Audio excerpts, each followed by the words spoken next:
thank you for joining us wherever you might be in the world. It is exciting to know that together we can hear a word from God, even if it's one of those weird stories of the Bible that don't always make sense the first time you look at them. I did have a question for you as we get started today, though. Have you ever been frustrated because your plans didn't work out the way you wanted them to? Like you had everything lined up, everything was ready to go, and then something got in the way of you being able to have what you wanted, of you being able to get where you wanted to go. This happens to me pretty consistently when I go grocery shopping. Now, I'm pretty laid back most of the time, but if I'm going to the grocery store, I'm on a mission.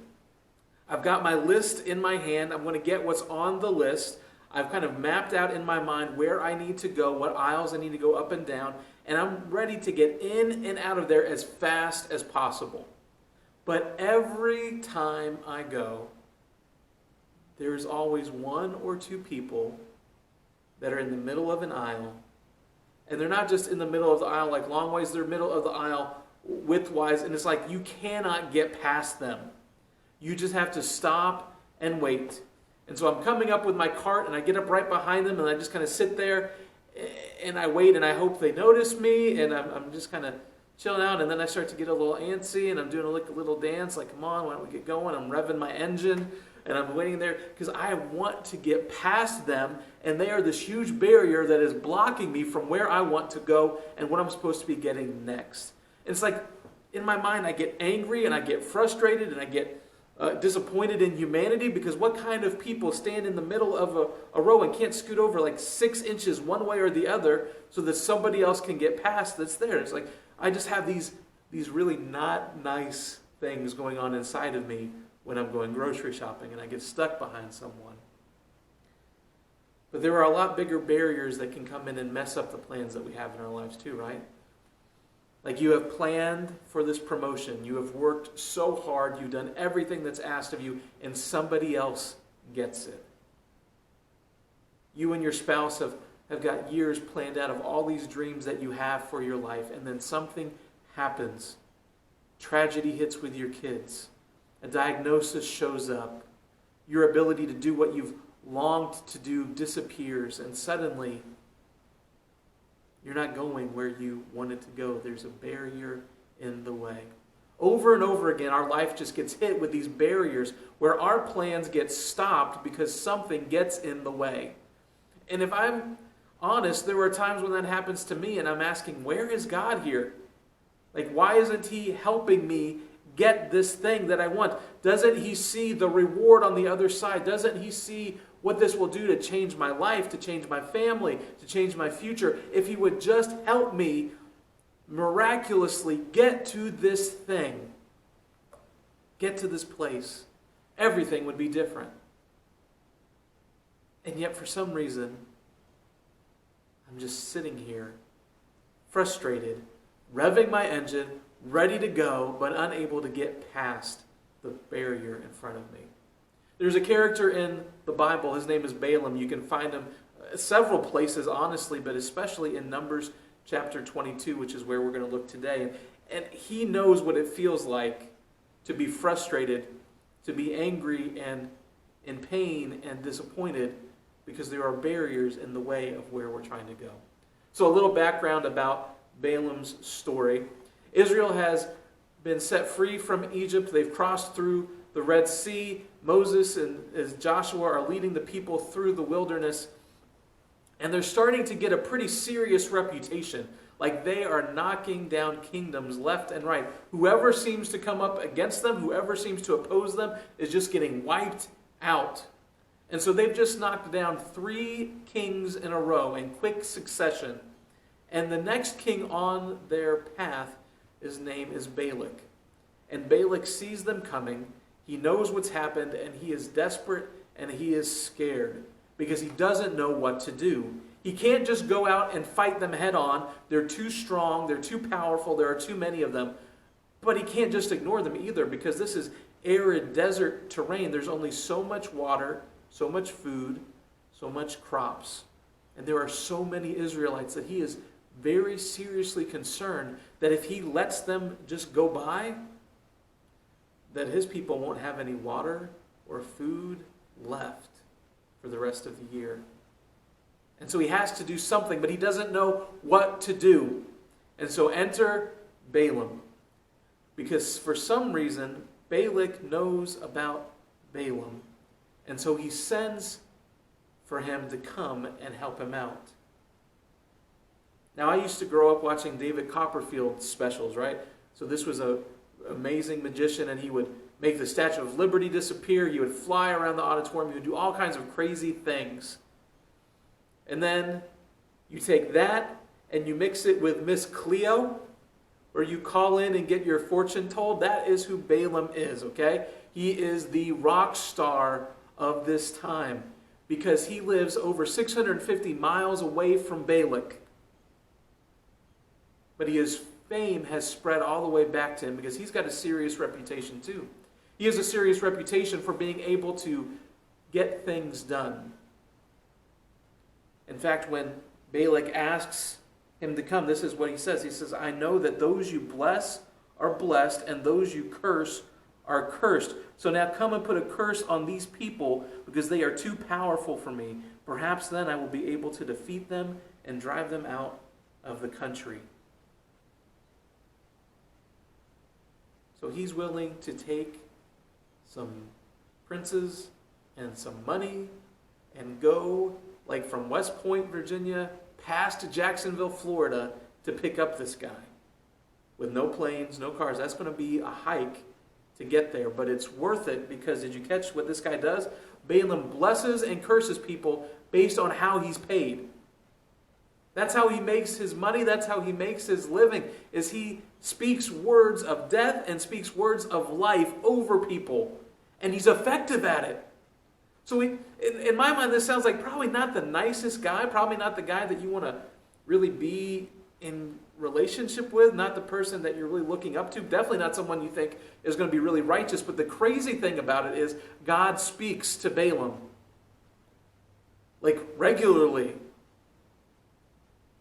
In fact, after Balak sends his message, Balaam tells them to spend the night here, and he says in Numbers 22, verse 8, he says, I will bring you back the answer the Lord gives me.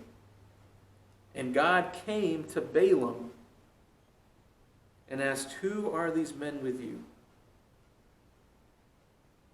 And God says in answer to what Balaam tells him, do not go with them. You must not put a curse on those people because they are blessed. I think it's crazy that God talks to this guy. It seems to go against what we typically think of as the righteous people, the people that connect with God the best. But still, God made a way for Balaam to connect with him. And so he gets this answer from God. He sends Balak's people away, and Balak gets that response, and he's not happy with it. He's not satisfied with it. He's still desperate. So he sends another team back to Balaam. A bigger one, more prestigious, more impressive. The payment bigger, with the promise of more if this works. And so Balaam has already got an answer from God. And so he gives them this response when they show up this time. Even if Balak gave me his palace filled with silver and gold, I could not do anything great or small to go beyond the command of the Lord my God. He knows that his ability to do anything really is based on who God is and what God wants. And so having already received an answer, he tells them that, and yet that night, he goes back and he asks God again, hey, is it okay if I go with them? I think Balaam really, really wanted to go and help Balak. I think the idea of that reward, the idea of that treasure, and he would be set for life. Could you imagine all of the things that he could do with that silver and that gold? He'd never have to worry about money again. He could go set up a nice beach house. He could go on vacation where he wanted to go. He could eat whatever he wanted to eat. Man, culinary dreams. All of these things were just right there waiting for him. His life would be changed forever if he could simply go and speak some curses over these people that he didn't even know. And so he goes back to God and says, hey, is there any way? Are you sure? Can we maybe change this? And God came to Balaam and he said, since these men have come to summon you, go with them. But, and this is a big but, do only what I tell you. And so the next morning they get up and they're ready to head off. So Balaam got up in the morning, he saddled his donkey, he went with the princes of Moab, but God was very angry when he went, and the angel of the Lord stood in the road to oppose him. Is that weird to anybody else? Like, here's another weird thing in this story. God said go, and when he goes, God gets mad at him. So angry that he sends an angel to oppose him, possibly kill him, definitely get in his way. So what is going on here? Well, you have to read the between the lines a little bit. But I think something had changed inside of Balaam. Because remember, the condition was go and only do what I tell you to do. But I think overnight as he sat there dreaming of the treasure, dreaming of what he could do, seeing that goal in front of him, being able to taste it, feel it, see it, all that, something changed inside of him. And 2 Peter actually tells us what happens. He said he went from prophet and he turned to profiteer.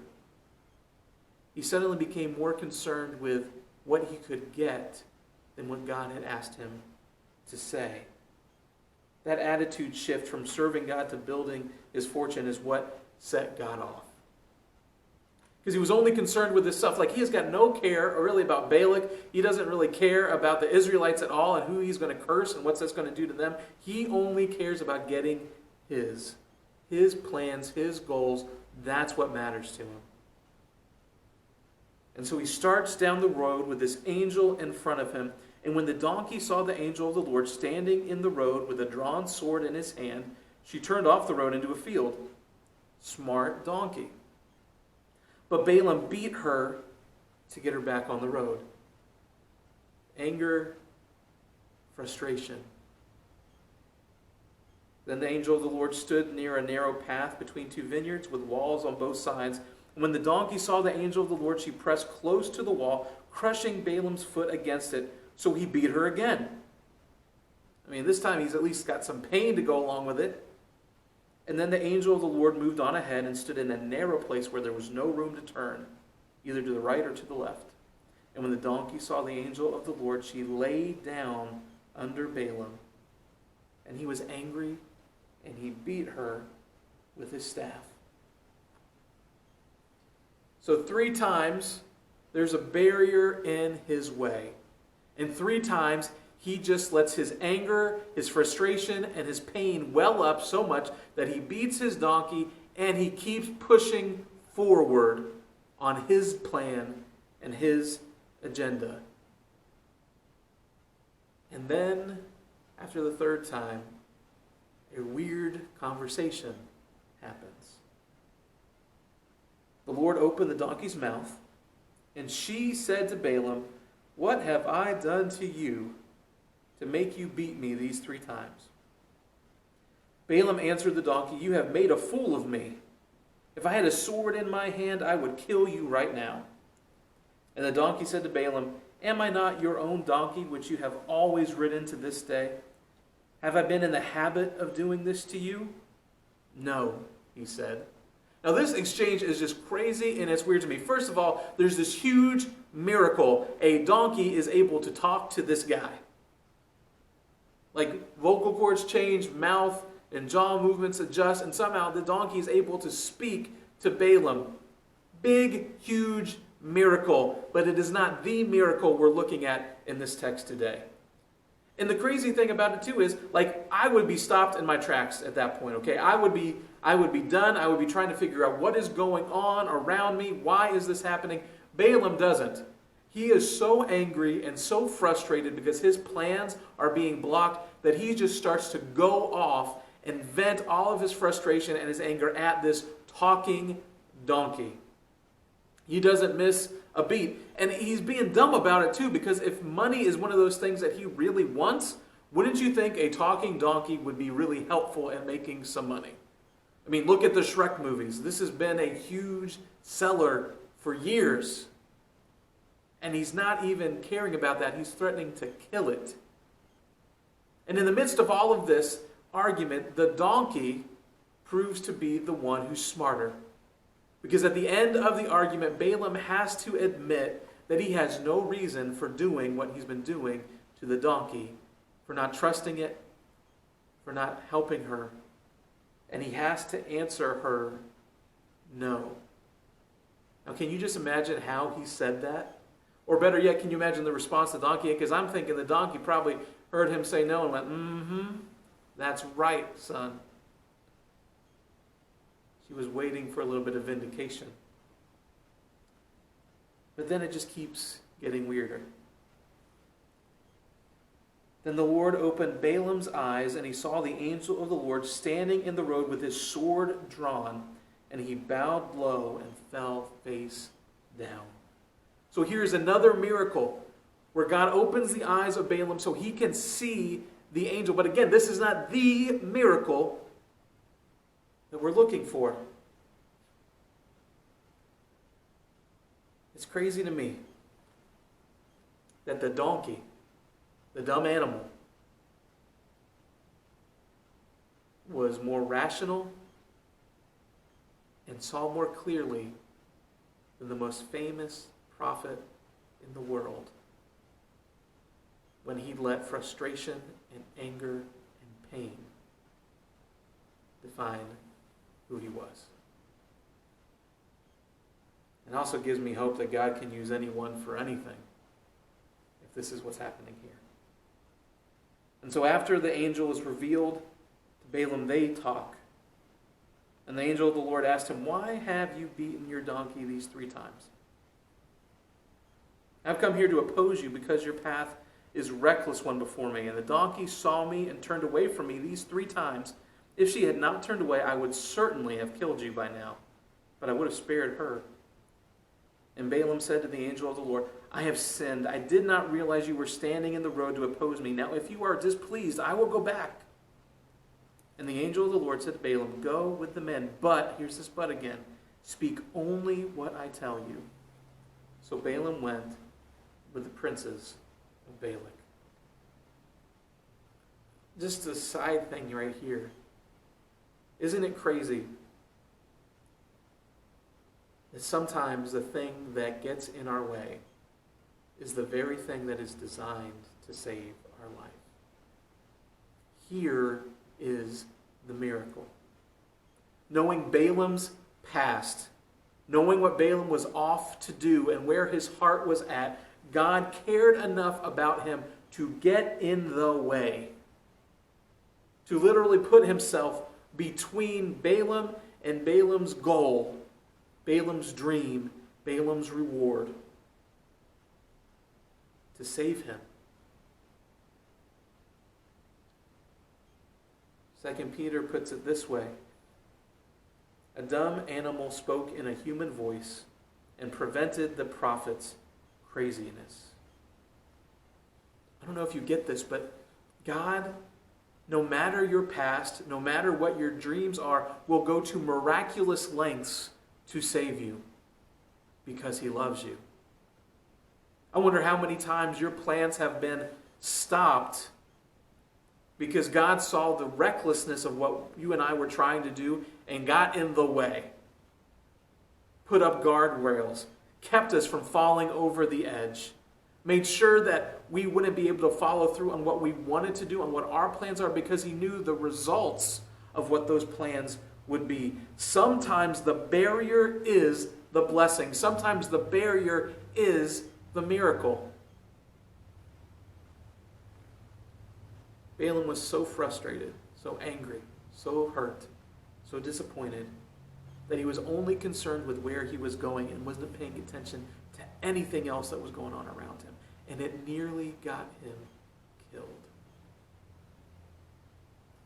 But God wasn't concerned with where he was going. He was concerned with who he was becoming. And so he stopped him and he gave him a chance to change, to transform, to confess that he had sinned and be open to changing his mind, to being different.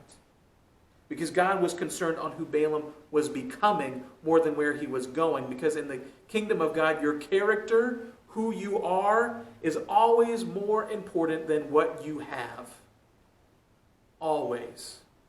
And sometimes we get that wrong because we see this dream of what could we do if we had that relationship, that job, that bank account, that position, that power, that political office, that toy, that device, whatever it is. If we just had those things, those are the things that become important to us. But God is caring more about who we are becoming. And he will use barriers from time to time to help us become who we're supposed to be, who he's called us to be, who he longs for us to be, because he loves us.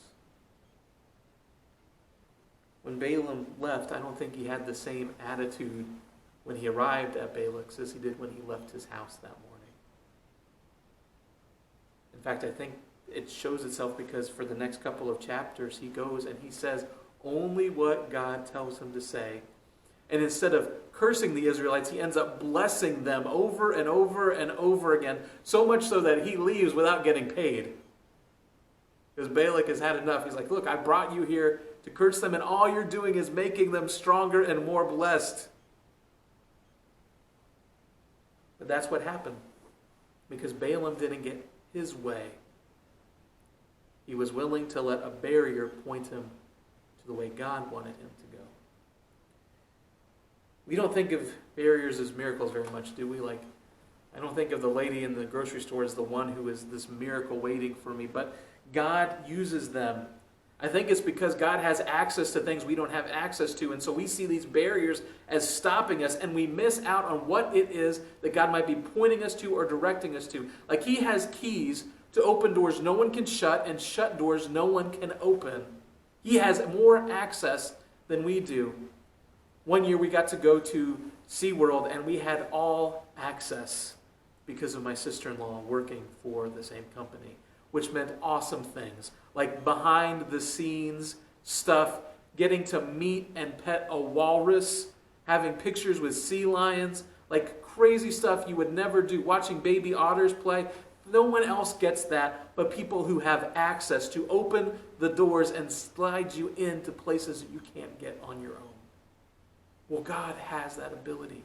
And sometimes he's got to close the door in front of you to get you to a door that you don't even know is there. So you can be where he wants you to be, and you can become who he wants you to become. There were a lot of closed and open doors that led us, my wife and I, to West Point.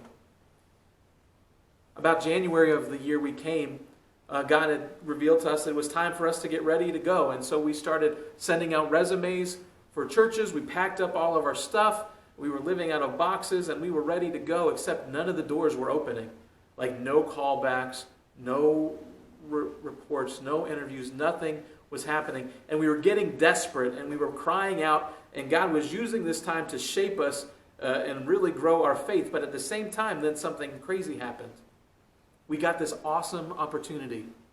It was in a part of a country we loved. It was in a place that would give us resources, that would do all kinds of things that we would want to do, started from scratch. And the guy even said, look, come down, I'll get you scuba certified, and you and I will go out and we'll go looking for sunken treasure, whereas I know where these places are, we can go look at some sunken ships. I'm like, this is amazing. But there was a barrier from us saying yes. Even though everything pointed to it being exactly what we dreamed for, exactly what we wanted, there was something that God placed in Megan and I that said, this isn't it. And so that door closed. And it closed for a couple of reasons. I think one reason was God was still continuing to shape us and make us be reliant on him instead of ourselves or just what looked good. I also think that God knew in my heart there was some purity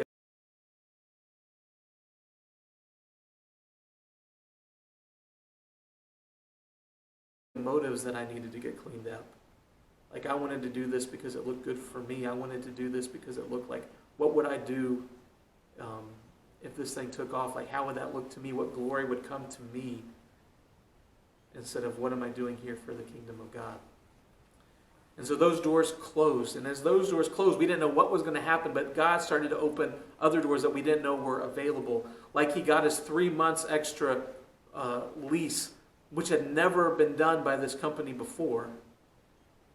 And then at the end of those 3 months, suddenly my application went from the bottom of a desk, all lost, to the top of a desk at Dr. Fuller's office.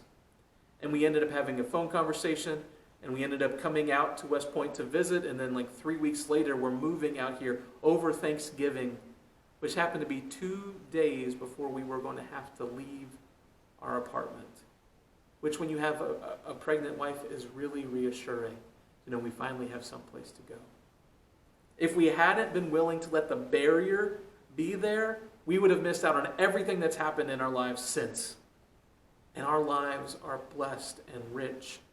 Our family has grown. We've got to spend time with my brothers and sisters and sister-in-laws and parents and nieces and nephews because they've lived near us, which we weren't planning for when that happened. We've got to see people in this church. We've become part of this community. All of these things we would have forfeited. All of the things that have happened within us would have been forfeited if we had gone through and fought for our own stuff instead of listening to what God wanted for us and only doing what he said. The miracle was the barrier. The miracle was listening to the barrier and letting God, who has access to stuff that we don't have, change us and change our path. So how will you react the next time there's a barrier interrupting your plans? Maybe you're dealing with that right now. It could be that the barrier is there for you to fight through, but it also could be that the barrier is there because God is getting in the way to help you become who you're supposed to become, more than letting you get where you want to go. So you could let frustration win, and you could try and force your way through and see where you end up. You could try and see if it's better to ask for forgiveness than permission when it comes to God, or you could stop and see if maybe God has cared enough to get in the way. You could see if maybe you could trust this one who loves you, who is for you, who has access to circumstances and doors that you do not have access to. And you could see if maybe he has something else in mind than what you do. Knowing that whatever he has planned is far greater for you in your future and where you are right now than anything you have planned. He longs to shape you and bless you that you might be who you were always created to be. But you'll have to trust him enough to let him sometimes get in the way. That is the miracle in this story today. So as we close in prayer, maybe you need to just pray this real simple prayer. God, open my eyes so I can see what you want to do in me through this. Let's pray. Lord, I don't know what all you are speaking to us, but I know it's very easy to be frustrated when our plans are stopped. And so I pray you would give us eyes to see when what's in front of us is something we need to go through or go around, or when what's in front of us is you. And that barrier is one that isn't there to hurt us, but is there to shape us. I pray you would help us to find some peace and maybe even some joy in the times when things don't go according to plan, because we know that you are in the midst of it. And you are going to find a way to bless us even then, if we're willing to only do what you ask us to do. So help us to be changed from the inside out. Clean our motives. Teach us what we need to know. Help us learn how to change our minds, that we might become who you've always intended us to be. I pray that as we get to the next barrier that we face, it won't just be a chance for frustration, but it'll be a chance for transformation. I pray all these things in your name. Amen.